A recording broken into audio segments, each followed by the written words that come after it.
Dažniausiai taip diskutuojant ir pradedant pasakoti tokias realias patirtis,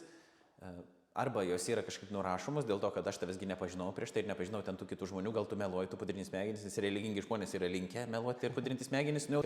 tau religija iš principo yra psichologinis toks svertas, bet tu galėjai panaudoti kitų kažkokių psichologinių praktikų ir nebūtinai šitą, galėjai nueiti į terapiją, dar kažką galėjai dar pasikeisti. Atsakymas tada yra dvipusis. Vienas, tai tada parodykit man tą tokią tikrai veikiančią taip universaliai, kaip, pavyzdžiui, krikščioniškas atsivertimas tą istorijos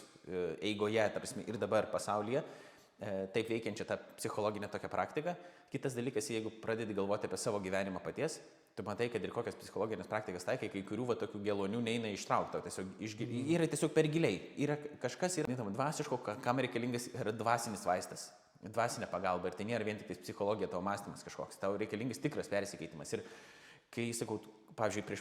čia kurį laiką aš skaičiau paskaitą apie apologetiką ir man atėjo apie pertrauką vienas vyrukas pradėjo pasakoti, dabar būdamas studentas,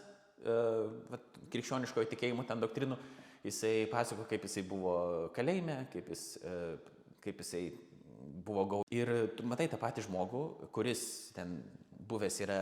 nusikalstamo pasaulio veikėjas ir jisai patikėjo, ir tokių istorijų yra labai daug, jisai patikėjo, gyvenime jis nebūtų nei nieko norės ten studijuoti, nei dar kažko, jam buvo, sakė, jam labiausiai būdavo gaila tų žmogelių, kurie stovi, sako, stotelėje, jau laukia su 8 valandą nuvažiuoti darbo autobuse. Tai sako, aš jau geriau mirsiu, va, tokį gyvenimą gyvendamas įdomu, kaip aš kad gyvenu, nes jo mama jam sakė, taigi tave nušaus, užmuštų, koks skirtumas, sako, vis tiek kažkada baigsis, tai anksčiau ir vėliau, bet dabar įdomi, bent jau pagyvensiu, nušaus, tai tada pakeskit, sako, nereik man ten nieko laidoti, vis tiek nieko nėra po to, įmeskit griovį, sako, koks skirtumas, manęs nebebus. Ir po to jis, kai kalėjime atsivertė, jis buvo labai laimingas ir patyrė tokią didelę laisvę, kad sakė, jeigu man duotų pasirinkti, ar išeiti šiandien iš kalėjimo, ar dar 10 metų sėdėti, bet, patyrus šitą atsivertimą, sako, aš 10 metų čia toliau tada sėdėčiau, nes ta laisvė, kurią aš patyriau, vidinė yra gilesnė negu ta laisvė, kurią aš galiu išėjęs iš užgrotų patyrti. Ir tokių liudijimų yra labai daug. Tai tada, taip,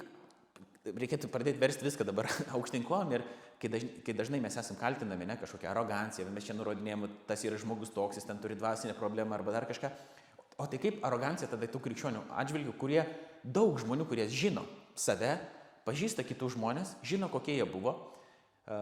Pasikeitimas yra akivaizdžiai sietinas su